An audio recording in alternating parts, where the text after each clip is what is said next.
Mucha gente no sabe que Gabo fue periodista. Ejerció el periodismo toda su vida y quiso tanto el oficio que lo llamó el mejor oficio del mundo. En la Fundación Gabriel García Márquez para el Nuevo Periodismo Iberoamericano, donde yo tengo la alegría de trabajar como director ejecutivo, hicimos un libro en donde dimos fe de esta trayectoria de Gabo como periodista.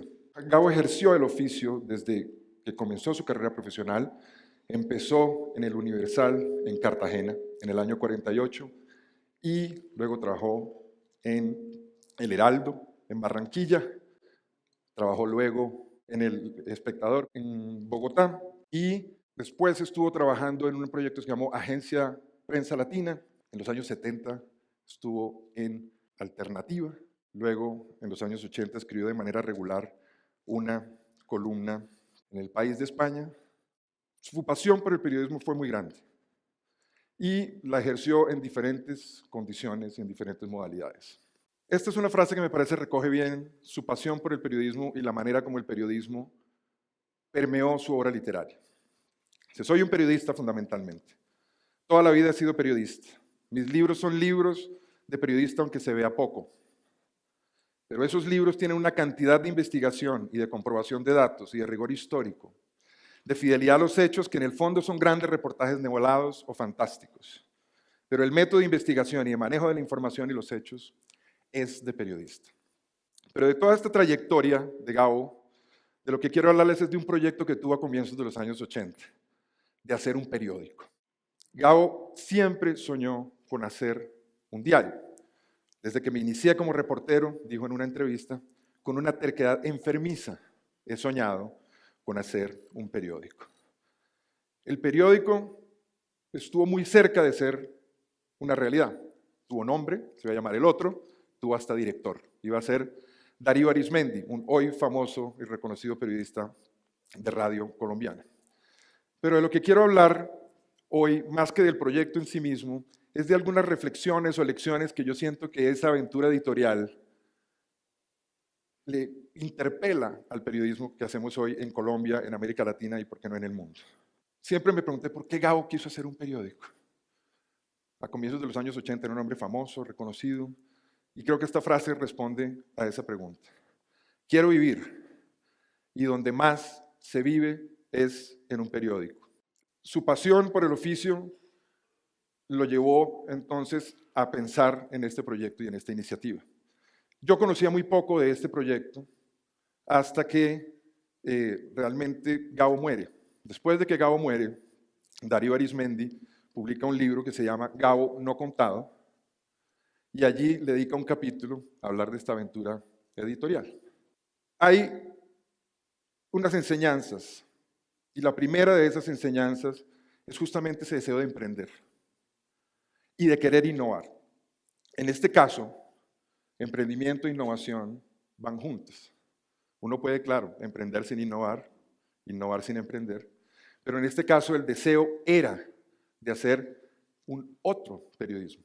Y el nombre creo que de alguna manera ya daba una alusión a ese deseo. El proyecto editorial, que alcanza a ver, Darío Arizmendi tiene unos materiales sobre esa experiencia, se ve este deseo de hacer otro periodismo, aún en las fotografías.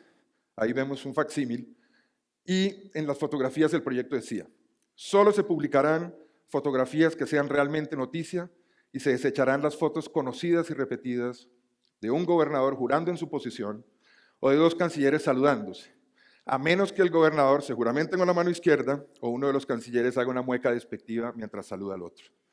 Es decir, en la fotografía ya había este deseo de contar de una manera diferente. Y había otro elemento muy interesante en el proyecto fotografía, decía: los reporteros saldrán a la calle con una cámara portátil. 35 años atrás, Gabo ya venía con esta idea de algo que hoy ya es una práctica común. El otro no fue el primer emprendimiento que tuvo Gabo. Gabo fundó 6 medios a lo largo de toda su vida y empezó cuando era un don nadie. No vayan a creer que fue emprendedor solo cuando ya era famoso y conocido. Su primer emprendimiento, de hecho, fue en el año 51, allá mismo en Cartagena, con el linotipista del Universal, con quienes hicieron un vespertino, se llamó Comprimido. Duró una semana. Su deseo de hacer otro periodismo empezó allá y de hacer medios para hacer el periodismo que quería. Que eso es lo que me parece que es importante. Era el deseo de buscar un espacio para hacer el periodismo que quería.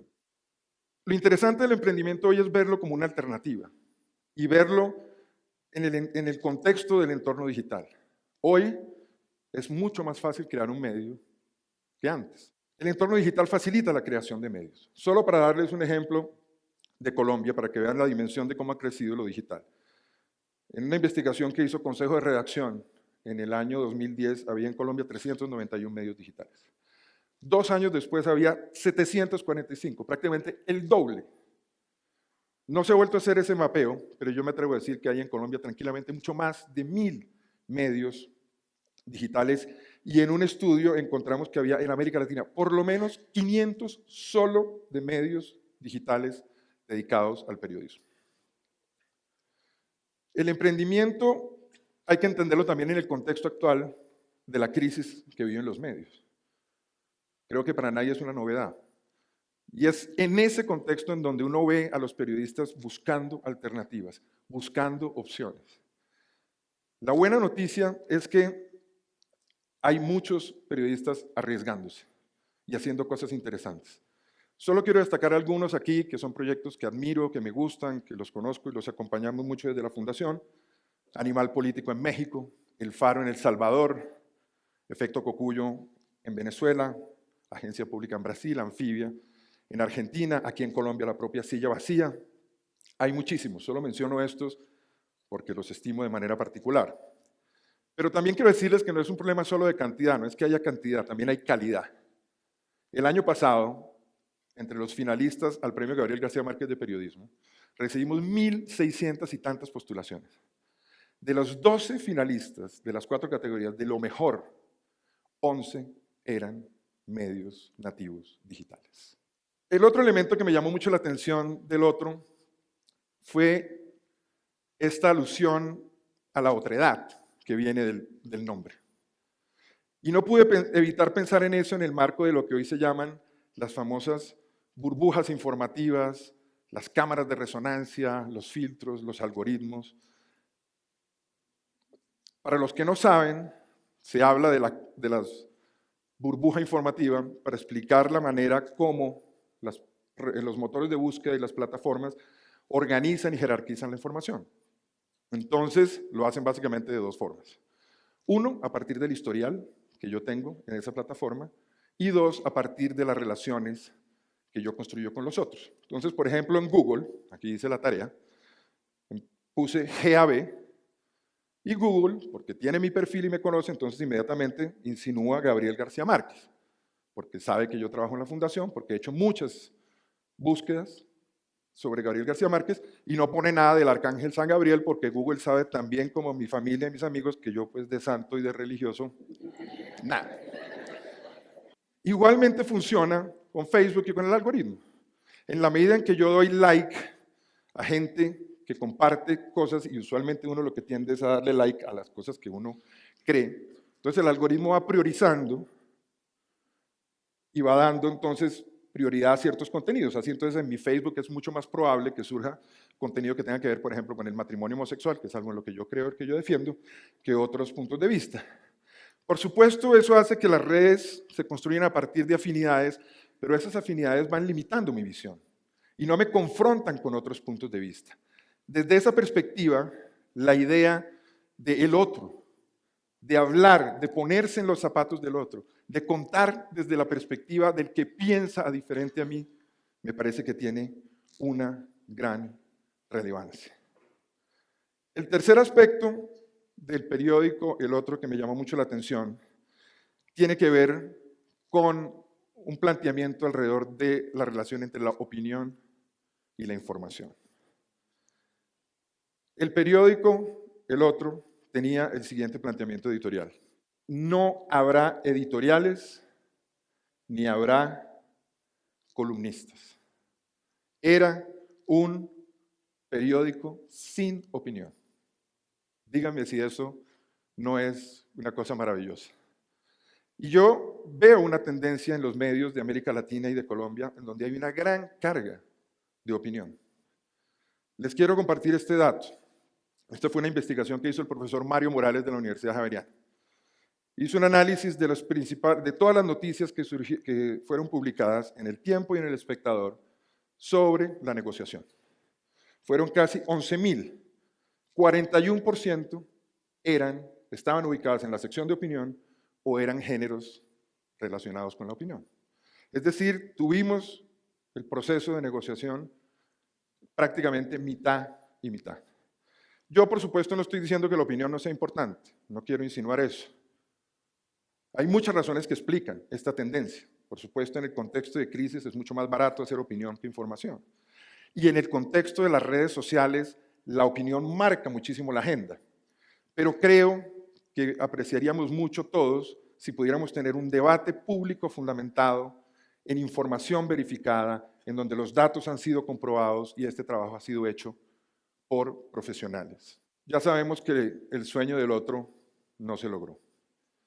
Gabo empezó con esta idea en el año 82 y a finales de ese año gana el premio Nobel.